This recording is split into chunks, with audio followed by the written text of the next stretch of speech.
So postmodernism, this is where Jordan Peterson makes me want to like throw chairs when he talks about this, comes out of French philosophy in the 1960s and 70s and 80s. Michel Foucault is the most famous example of a French postmodernist. The central argument that was made by Foucault and postmodernists was that there is no natural essence to anything, that everything is a social construct. So the trans movement, for instance, right, that started from postmodernism. It has become the dominant way of thinking in academia. And I have to say, in my view, it is the supreme achievement of academics ever.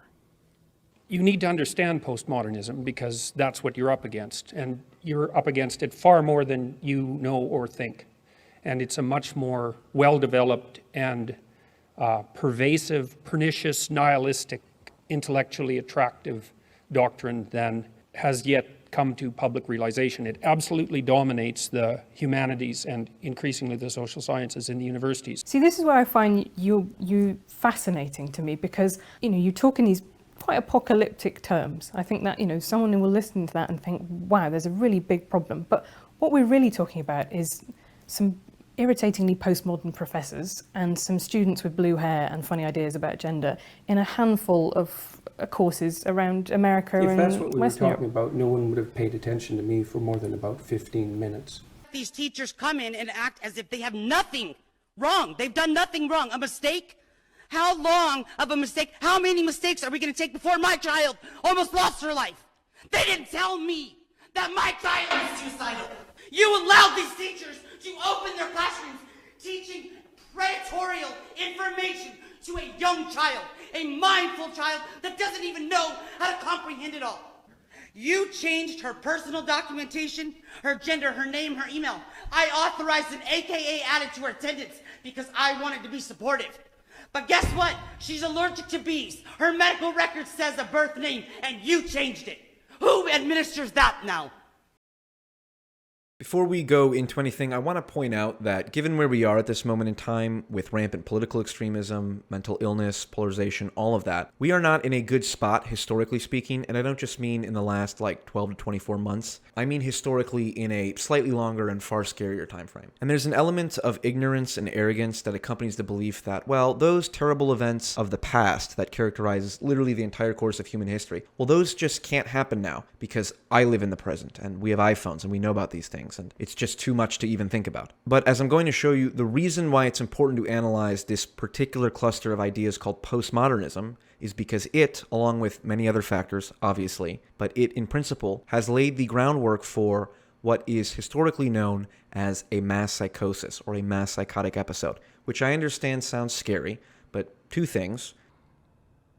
We're used to scary shit by now, and B, we're already in some sense living through this, so it's not that scary if you think about it. And what's more, this video isn't as much a warning about this as it is an educational exercise in sort of understanding it, and particularly the role that postmodernism plays in some of the worst excesses of gender ideology and the more perverted aspects of anti-racism, the stuff that really affects people's individual lives and causes people to act psychotically. But obviously, you should not believe any of what I'm telling you until I've provided enough evidence to back up my claims. So, with that, let's jump right in. The first thing you should understand is that postmodernism actually faces widespread condemnation across the political spectrum. Someone like Jordan Peterson might have a particularly vile disposition towards the philosophy and its progenitors. Fortunately, the postmodern philosophers, most of them are dead, so that's a good thing. But take someone like Rutger Bregman, a progressive intellectual famous in part for eliciting this rather pathetic reaction from right-wing news pundit Tucker Carlson on his own show. And you're all like, oh, I'm against the globalist elite, blah, blah, blah.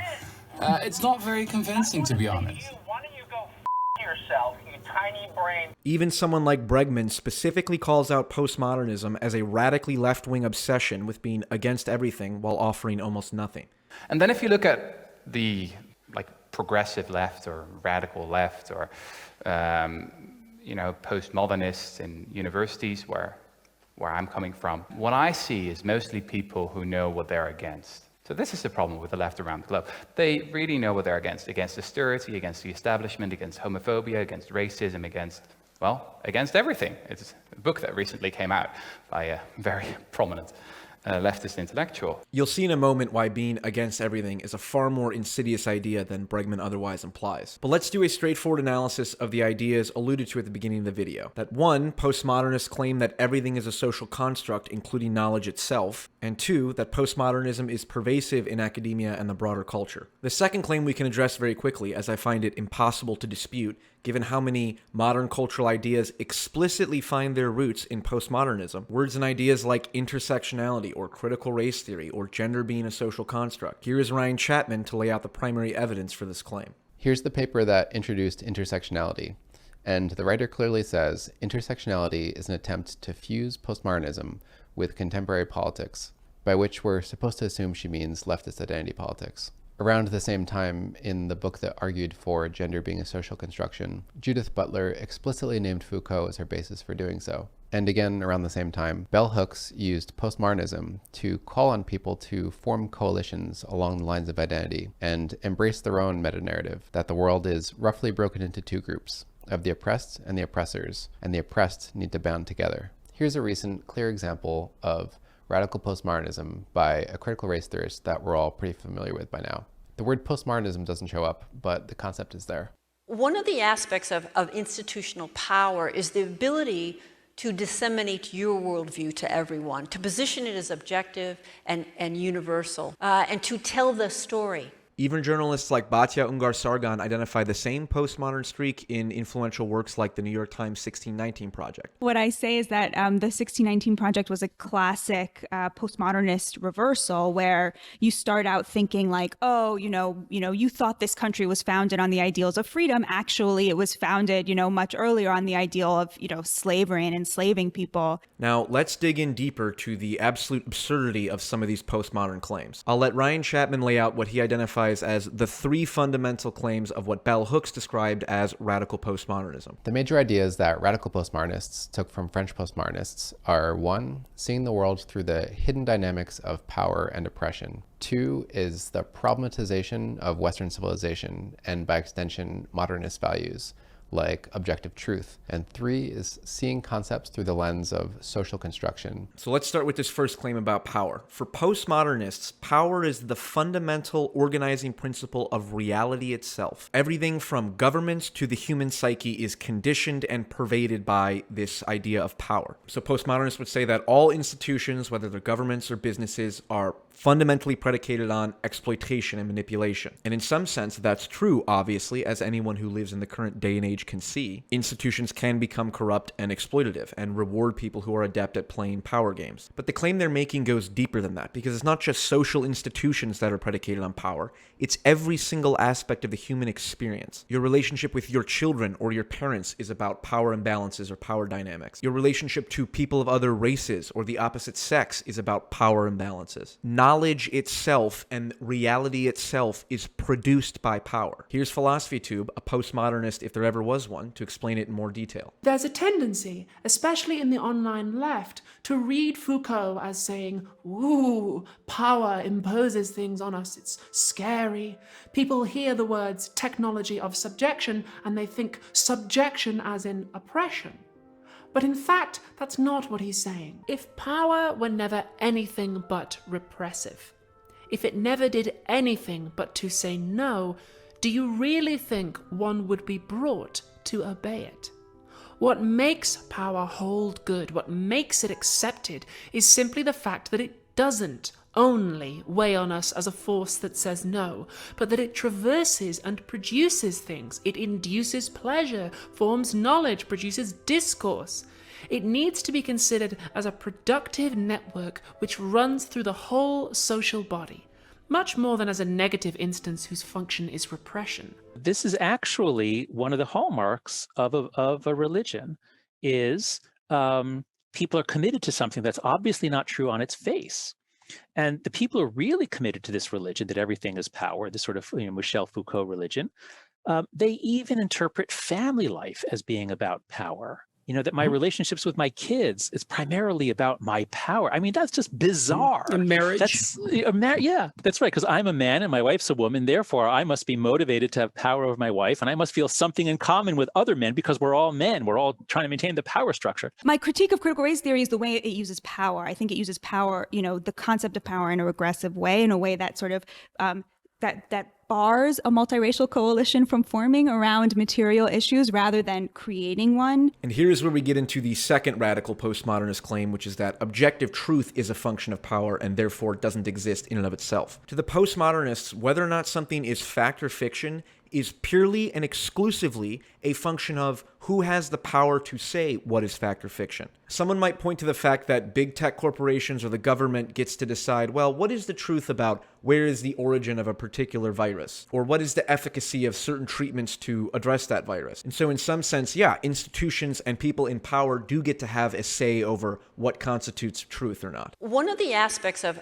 institutional power is the ability to disseminate your worldview to everyone, to position it as objective and universal. But you have to understand postmodernists don't view it like that. They don't believe that people in power are hiding or concealing the truth. They don't believe that truth can exist in and of itself. For example, if we were talking about what is the truth about the efficacy of certain medical treatments, postmodernists would say that because the people doing the experiments and gathering the data are part of an exploitative medical system, and all of the researchers' actions are saturated with greed and subjectivity, whatever data they would acquire would be flawed and not true in and of itself. I know it's ridiculous, but the idea is that when power pervades everything and produces knowledge, it means that objective truth does not exist. To postmodernists, knowledge isn't objective, and it's not something that's out there in the external world, like behind a bush somewhere waiting to be discovered. To postmodernists, knowledge is a subjective social construction